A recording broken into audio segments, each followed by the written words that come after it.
আমাকে একজন মেসেজ করেছে যে আব্দুল এম কে মাজিদ ভাই, আমি গেম খেলে একজন কমেন্ট করেছি যে আমার 60,000 টাকা নোকসান গেছে, আরেকজন বলেছে আমার 25,000, আরেকজন বলেছে আমার 2,000, 3,000, 500, 1,000 করে অনেকজন বলেছে। তো আমি তাদেরকে বলতে চাই, ভাই আমি শুরুয়াত থেকে বলতে যাচ্ছি যে তোমরা যে গেমগুলো খেলছো সেই গেমগুলো পুরোপুরি বেকার, ফালতু। সেগুলো কোনো আপনি টাকা ইনকাম করতে পারবেন না, আপনাকে লালচ দিবে, লালসাময় দিবে। বন্ধু দেখো, আর যারা গেমগুলো প্রমোশন করছে আমি আপনাদেরকে অনুরোধ করে বলছি, আল্লাহর ওয়াস্তে মানুষকে ধোকা দিও না। হিন্দু হও কিংবা মুসলিম, মানুষকে ধোকা দেওয়া পাপ, আল্লাহ তাআলা সেটা কখনো ক্ষমা করতে পারবে না। তুমি যদি চোখের পানি, তুমি যদি নিজের পুরা সারা জীবন যদি নামাজ পড়ো, কিছু হও, তাও কোনো কাজে আসবে না, আল্লাহ মাফ করতে পারবে না। কারণ বান্দার হক বান্দাই ক্ষমা করতে পারবে।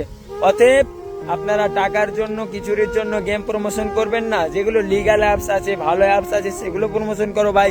মানুষকে ধোকা দিও না আল্লাহর ওয়াস্তে। 18 থেকে 25 বছরের কিছু ছেলে আছে যারা বাবু সোনাতে জিন্দগি পার করে দেয়, গেমসে পার করে দেয়, গেম খেলে পার করে দেয়, বন্ধু বান্ধব, গার্লফ্রেন্ড বয়ফ্রেন্ড নিয়ে পার করে দেয়। কিন্তু যখন বাস্তব বয়স আসে, যখন 26 বা 30 আসে, তখন তার পকেটের 2 টাকাও হয় না। এবং যখন বন্ধুকে কল করে তখন বলছে, আরে ভাই 5 মিনিট আগে বললে তোকে দিয়ে দিতাম, কাল হয়ে যেতাম, হয়ে যেতাম। দেখো ভাই, জীবনে যদি কম বয়স থেকে উপার্জন করতে লাগো, যদি কম বয়স থেকে একটা বিজনেস করতে পারো, জব করিও না। জবের মানেই হচ্ছে জয়নিং আদার বিজনেস, অন্যজনের বিজনেসে তুমি জব করছো, অন্যজনেরই করছো।